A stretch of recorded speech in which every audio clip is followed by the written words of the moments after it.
رشتوں کو نبھاتے نبھاتے جو بات میں پی گئی، جو بات میں سہ گئی، وہی بات مجھے کھا گئی۔ اکثر ایسا ہوتا ہے کہ ہم رشتوں کو نبھانے کے چکر میں اندر سے ختم ہو جاتے ہیں۔ ہماری خوشیاں، ہماری خواہشیں، ہمارے سپنے کہیں نہ کہیں مر جاتے ہیں۔ پھر بھی ہمارے اپنے، جن کو ہم خوش کرنے کے لیے بہت سی چیزیں پی جاتے ہیں، سہ جاتے ہیں، پھر بھی وہ ہم سے خوش نہیں ہوتے، ہماری عزت نہیں کرتے، ہم سے پیار نہیں کرتے۔ چلو پیار تو دور کی بات ہے، عزت ہی کر لیں، وہ بھی نہیں کرتے۔ تو پھر ایسے میں ہمیں کیا کرنا چاہیے؟ کہیں ہم تو کوئی مسٹیک نہیں کر رہے جس کی وجہ سے ہمارے ساتھ یہ سلوک کرتے ہیں لوگ؟ آج کی ویڈیو میں اسی چیز پہ بات کریں گے۔ ویڈیو پر آ چکے ہیں تو ویڈیو کو مکمل دیکھیے گا اور مکمل سنیے گا، اور لاسٹ پہ کمنٹ کر کے اپنی رائے بھی دیجیے گا۔ السلام علیکم، welcome to back my YouTube channel. I hope میری یوٹیوب فیملی ٹھیک ٹھاک ہوگی۔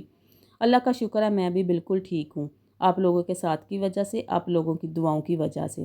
اس وقت جو بھی میرے چینل پہ نیو ہے، میرے چینل کو سبسکرائب کر دیں، نوٹیفیکیشن والے بٹن کو بھی آن کر دیجیے گا تاکہ میں اور آپ ایک فیملی کی طرح رہ سکیں۔ اس کے علاوہ اگر ویڈیو اچھی لگتی ہے تو لائک اینڈ شیئر بھی کر دیجیے گا۔ زندگی جینے کے صرف دو ہی طریقے ہیں، ایک تو وہ جو ہو رہا ہے اسے برداشت کرتے رہو، سہتے رہو گونگے بن کر، صرف جیتے رہو، جس نے جو بھی بول دیا برداشت کرو، یا پھر ذمہ داری اٹھاؤ اسے بدلنے کی۔ جو ہو رہا ہے اس کو برداشت میں نہیں کروں گی، میں نہیں سہوں گی، میں اپنے حق کے لیے خود سٹینڈ لوں گی، میں اپنی ذمہ داریاں خود اٹھاؤں گی۔ یہ دو ہی طریقے ہیں۔ اچھا، یہ سہنے کا سلسلہ کہاں سے سٹارٹ ہوتا ہے؟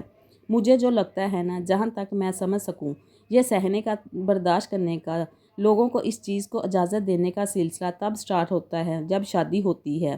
جب نیو شادی ہوتی ہے نا، تو انسان کہتا ہے کہ چلو کوئی بات نہیں، چپ کر کے گونگے بن کے، کسی نے طنز کر دیا، کسی نے مذاق کر دیا، کسی نے کچھ بھی بول دیا، اچھے بننے کے چکر میں نا ہم لوگوں کو بہت آگے تک، دی اینڈ پھر کیا ہوتا ہے، لوگوں کی امیدیں ہم سے زیادہ ہوتی ہے۔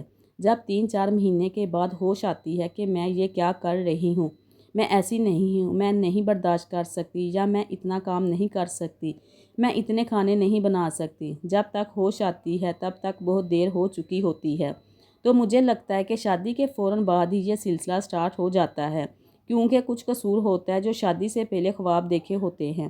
میں اپنے گھر کو اس طرح بناؤں گی، میں اس طرح رہوں گی سب کے ساتھ، جب کہ سامنے والے نے بھی تو کچھ خواب دیکھے ہوتے ہیں کہ بہو کو اس طرح پہ رکھنا ہے، ایسے اس کو ٹھکانے پہ لگا کے رکھنا ہے۔ وہ اپنے خواب پورے کرنے کے چکر میں ہوتے ہیں اور آپ اپنے خوابوں کو پورا کرنے کے چکر میں لگے رہتے ہو، برداشت کرتے ہو، اچھا بننے کے چکر میں، جی آ گئی، جی حضوری، جی حضور، جی حضور، اسی چکر میں لوگوں کی امیدیں آپ لوگوں کی سے زیادہ، بہت زیادہ ہو جاتی ہیں۔ وہ آپ کو سمجھ جاتے ہیں کہ یار اس بندی کا کیا ہے، اسے کیا ہی کرنا ہے اور کیا ہی اس سے کروانا ہے، یہ بہت کمزور ہے، ویک ہے، چھوٹی چھوٹی باتوں پہ رو دیتی ہے، اس کی کوئی اپنی مرضی نہیں، اس کو جیسے کہو گے ویسے یہ کرے گی۔ وہ تب تک آپ کو اتنا سمجھ چکے ہوتے ہیں۔ تو مجھے لگتا ہے کہ یہ جو سٹارٹ ہے نا، یہ جو شروعات ہے نا، یہ شروع سے ہی ہو جاتی ہے۔ شروع کی 1-2 مہینے میں آپ جب کوشش کر رہے ہوتے ہیں نا رشتوں کو نبھانے کی، رشتوں کو سمجھنے کی، اور دوسرے تب تک آپ کی عادت کو سمجھ چکے ہوتے ہیں، تو مجھے لگتا ہے کہ شروع میں ہی روک دینا چاہیے۔ شروع میں ہی چپ چاپ کر کے ہر چیز برداشت نہیں کرنی چاہیے۔ جتنا کب تک آپ کر سکتی ہیں اتنا کریں، اس سے زیادہ نہیں۔ میں نے بہت سی ایسی سٹوریز سنی ہیں، میں نے بہت سی ایسی لڑکیوں کی کہانی سنی ہیں۔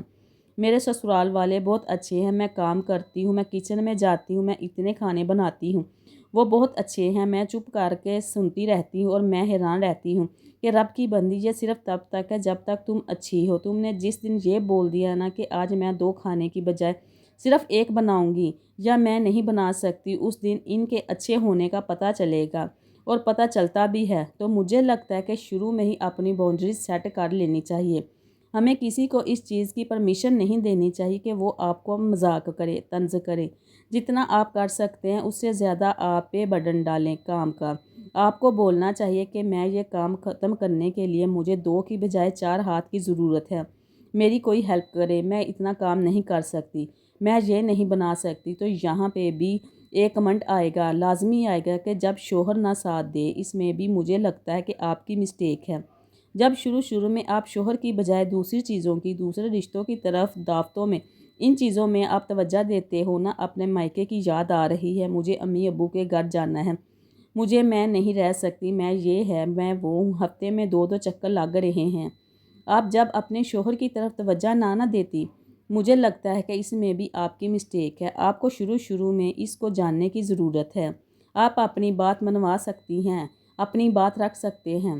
اکثر پتہ ہے کیا ہوتا ہے کہ کہاں پہ حکومت ہوتی ہے، کہاں پہ لوگ آپ پہ زیادہ ہیوی ہوتے ہیں، جب آپ کے پاس لفظ نہیں ہوتے، آپ اپنی بات سمجھا نہیں سکتے، آپ اپنی بات رکھ نہیں سکتے۔ میں نے بہت سے لوگ ایسے دیکھے ہیں 40 سال 35 سال کی ایج میں بھی وہ اپنی بات نہیں رکھ سکتے، اپنی بات نہیں منوا سکتے۔ سیدھی بات کرنی ہے۔ کچھ لوگ ہوتے ہیں کہ سیدھی بات سمجھ جاتے ہیں، کچھ لوگ ہوتے ہیں کہ ان کو گھما پھرا کے مسالے دے کے پھر سمجھانے کی ضرورت ہوتی ہے، پھر وہ سمجھتے ہیں۔ ہو سکتا ہے کہ آپ کا شوہر سیدھی بات سمجھنے والا نہ ہو، جو باقی 4 لوگ ان کو سمجھانے والے ہیں وہ گوا پھرا کے مسالے دے کے اس کو سمجھاتے ہیں، تو آپ کو بھی ویسے ہی بننے کی ضرورت ہے۔ تو یہ جو آپ نے کمنٹ کرنا ہے نا، اس کا میں نے ابھی سے جواب دے دیا ہے کہ اس میں بھی آپ نے ہی کوشش کرنی ہے۔ آپ اپنے لفظوں کو بدلنے کی کوشش کریں، آپ اپنے لہجے کو بدلنے کی کوشش کریں، ہو سکتا ہے کہ وہ آپ کا ہو جائے۔ اپنی طرف سے تو کوشش کرو نا۔ جب شروع میں آپ پیچھے چل کے جی حضوری برابر چلنے کی کوشش نہیں نہ کرتے، چپ چاپ میں بہت اچھی ہوں، میری تربیت بہت اچھی ہوئی ہے، میں بالکل گونگی ہوں، جیسا کہ آپ کو میں ویسا کروں گی۔ اس چکر میں آپ اپنا وقت ضائع کرتے ہو، اس چکر میں آپ لوگوں کو اجازت دیتی ہو۔ اگر سسرال میں آپ کی نند تو اس کو نند کا رتبہ دو نا۔ آپ اس کی بھابی ہو، اس کی بہن بننے کی کیوں کوشش کر رہے ہو؟ شروع میں بہن بنی، اس کے بعد پھر نندوں والا رشتہ بھی ختم ہو جاتا ہے۔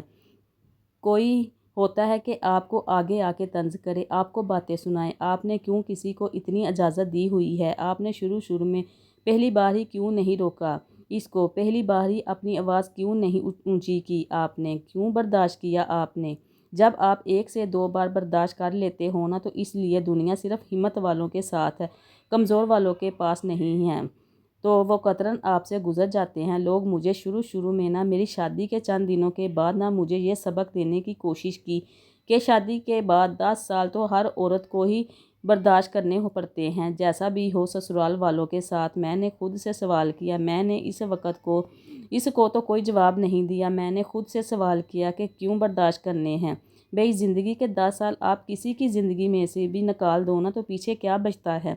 کیوں برداشت کرنے، کیوں سہنا ہے؟ میرے پاس پھر 2 ہی آپشن تھے، یا تو میں پھر اس چیز کو مان لیتی، تسلیم کر لیتی، ہاں کوئی نہیں، میں کون سی انوکھی ہوں، 10 سال 15 سال تو برداشت کرنے ہوتے ہیں، سب کے ساتھ ایسے ہی ہوتا ہے۔ یا پھر میرے پاس دوسرا آپشن یہ تھا کہ میں اپنے لیے سٹینڈ لیتی ہوں، میں کیوں برداشت کرتی ہوں؟ میں نے سوچ لیا کہ میری زندگی میں سے 10 سال نکال دیں تو پیچھے کیا بچتا ہے، اور یہی 10 سال ہے کہ جو میں نے جینے اپنی مرضی سے۔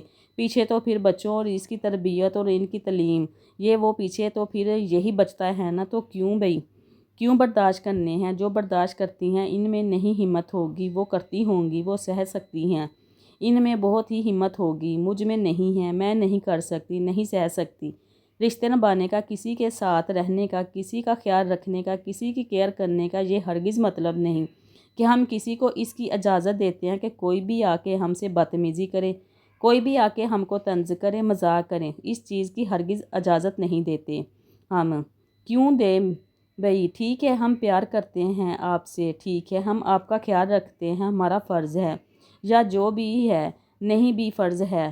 مجھے تو یہ نہیں سمجھ آتی کہ بیٹے ماں باپ کا فرض کیوں بھول جاتے ہیں۔ جو کام بیٹوں نے کرنا ہوتا ہے وہ امیدیں بہو سے لگا لیتے ہیں، اوپر سے شادی شدہ بیٹیاں آ کر گھروں میں اتنا فساد ڈال دیتی ہیں۔ میں اپنی امی ابو کی خاطر میری امی ابو کا خیال نہیں رکھا جا رہا، یہ نہیں ہو رہا، وہ نہیں ہو رہا۔ بھئی اگر آپ کو اپنی امی ابو کا اتنا ہی خیال تھا تو آپ نے شادی ہی کیوں کی؟ اس کے ساتھ رہتی کیوں دوسروں کے سہارے پھر چھوڑ دیا ہے؟ ٹھیک ہے، آپ 2 مہینے 1 مہینے بعد آپ اپنے انجوائمنٹ کے لیے آپ آئے ہیں، 10 دن رہنا ہے، 10 دن آپ نے فساد ڈالنا ہے، سارا کچھ کرنا ہے۔ اس کے بعد پھر کون خیال رکھتا ہے؟ شوہر کی یاد آتی ہے تو شوہر کے پاس چلی جاتی ہیں۔ مجھے تو اس چیز کی سمجھ نہیں آتی۔ اگر آپ کو آئی ہے اس چیز کی سمجھ تو مجھے کمنٹ کر کے بتائیے گا کہ جو 10 دن خیال رکھتی ہو، باقی 20 دن کہاں جاتے ہیں؟ پھر اپنا گھر بھی رکھنا، اپنے شوہر کو بھی خوش رکھنا، اس کے بعد بھائیوں کے گھر آ کے فساد ڈال دینے، حد ہے بھائی۔